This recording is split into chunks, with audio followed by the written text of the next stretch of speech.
Hello students, welcome to the channel. In this video, we'll do a word choice drill that would work for SAT writing and ACT English sections. So let's begin. Question 1. When her 12-year-old son became eligible to receive a COVID-19 vaccination, Stephanie Martin hesitated.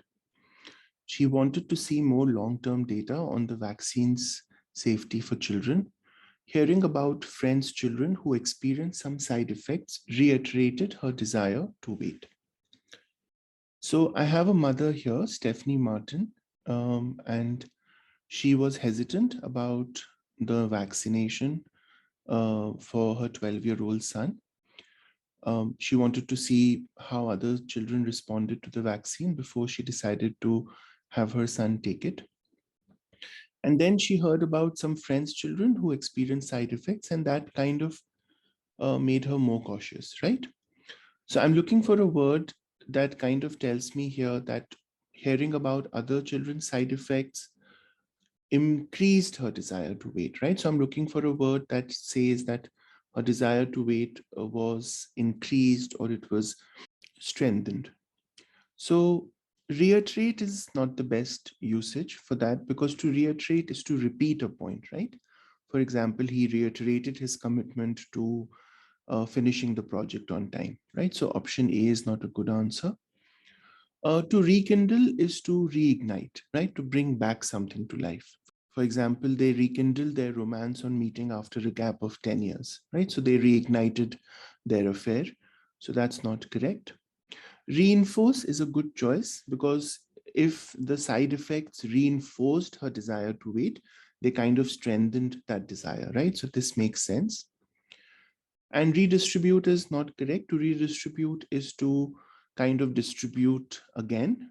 For example, the program aims to redistribute income from the rich to the poor, right? So kind of shift income from the rich to the poor. So this doesn't make sense. The best answer is option C.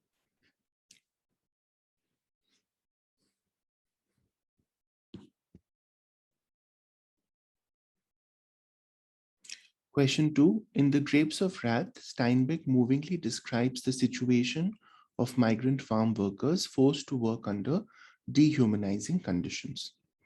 Which word most closely captures the dehumanizing conditions under which the farmers worked?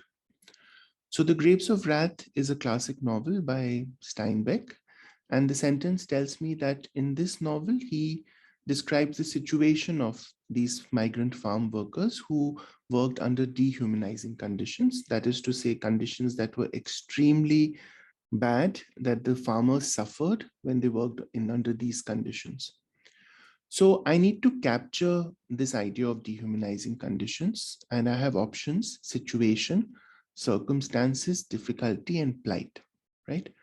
Now, if you think about it, situation and circumstances are somewhat neutral in this context, right? Because a situation doesn't have to be bad, circumstances don't have to be bad, right? So they don't convey the sense of dehumanization with as much force as the sentence wants us to, right? And between difficulty and plight is the stronger word, right?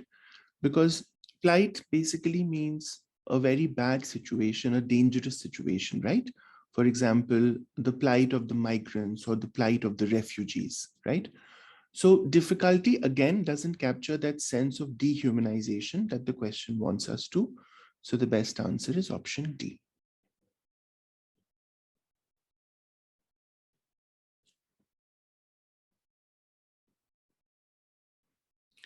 Question 3. Vulnerable to climate change, the state has come up with a roadmap to contribute to global efforts to mitigate the crisis. Which option most closely conveys the idea that the state is not yet at risk of climate change, but may face a threat in future? Okay, so here I'm speaking of some state which is vulnerable to climate change, and it has come up with a plan to contribute to global efforts to mitigate, that is to lessen the crisis. So I also want to say that the state is at risk of climate change, but is not facing that risk at the moment, right? So actually vulnerable is a good word, right? Because if you're vulnerable to something, it means that you are at risk of that thing, right? For example, the army found itself in a vulnerable position against the enemy, right? So it means that the army was open to attack, right? So that's a vulnerable position. Okay, you can't use sensitive in this context. For example, you could be sensitive to light, which is to say that light affects you in a way that it doesn't affect other people, right? But you can't really be sensitive to climate change because that is something that affects everyone. So I don't think sensitive works here.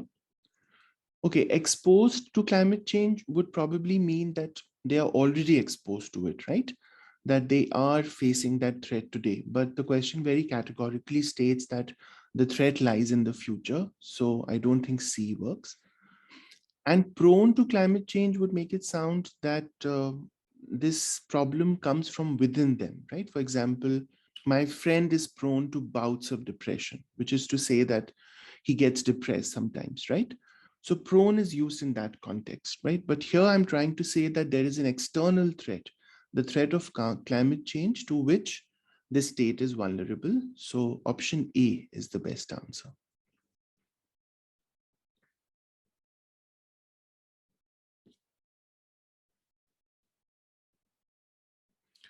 Number 4, nuanced portrayals of Orthodox Jewish life in shows such as Shtisel have piqued audiences' curiosity about a community that has often been depicted as backward and anti-modern. Which of the following words would not be acceptable in context? Okay, so we are talking about Orthodox Jewish community, and we are saying that this show, Shtisel, has a nuanced portrayal of this community, and that has piqued audiences' curiosity about a community which has often been depicted as backward. So this show doesn't do that. This show doesn't portray them as backward and anti-modern. The portrayal is nuanced. So to pique is to excite interest in something, right? And the question wants us to choose a word that would not be suitable in context. So to arouse audiences' curiosity works because to arouse curiosity is to again excite curiosity. So this is acceptable. You can't say disturbed audiences' curiosity, right? A curiosity is something that can be aroused, it can be piqued, it can be kind of ignited, right? But it can't be disturbed. So this is not the best word.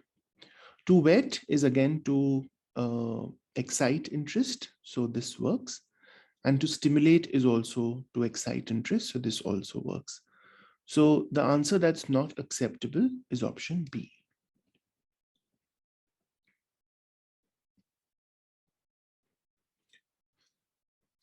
Question 5, Gandhi's commitment to inclusivity led him to embrace all the different communities within Bombay and promote the well-intentioned, albeit verbal slogan, Hindu-Muslim-Sikh-Parsi-Christian-Jew unity during the non-cooperation movement.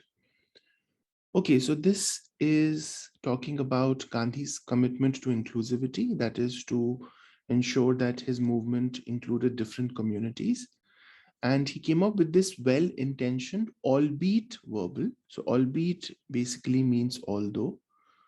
So the slogan was well-intentioned, but there was something about the slogan that didn't quite make sense, right? So you can see Hindu, Muslim, Sikh, Parsi, Christian, Jew unity, right? So we have to choose the right answer from between verbal, verbatim, verbose, and verboten. So you can see that the answer would be verbose because verbose is something which is lengthy, which has too many words, more words than are needed. And you can see that the slogan has that problem, right? Slogans are supposed to be catchy. They're supposed to be crisp. But this slogan, even though it was well-intentioned, was really long. And so it didn't really roll off the tongue. So it was verbose. So this should be my answer. Verbal is anything that's spoken, right? So that doesn't really tell me that that was a problem with the slogan. So it can't be option A. Verbatim is when you're asked to repeat something word for word. For example, he narrated the poem verbatim, or I can't believe that he recalled the entire passage verbatim, right? Which is to say that he repeated it word for word. So that doesn't make sense in this context. And verboten is forbidden, right? Something that should not be spoken. For example, verboten speech, or even just any activity that is forbidden. For example, interest-based banking is verboten in Islam, right? So that doesn't make sense in this context because here you're talking about a well-intentioned slogan. So D doesn't make sense. The only problem is that the slogan is verbose. It has too many words. So option C. Okay, so that was a quick drill on word choice questions. Hope this exercise was useful. If it was, hit like and subscribe to the channel. I'll link to the other drills on word choice from the channel in the description box, so do check those out. I'll see you guys soon. Take care. Bye-bye.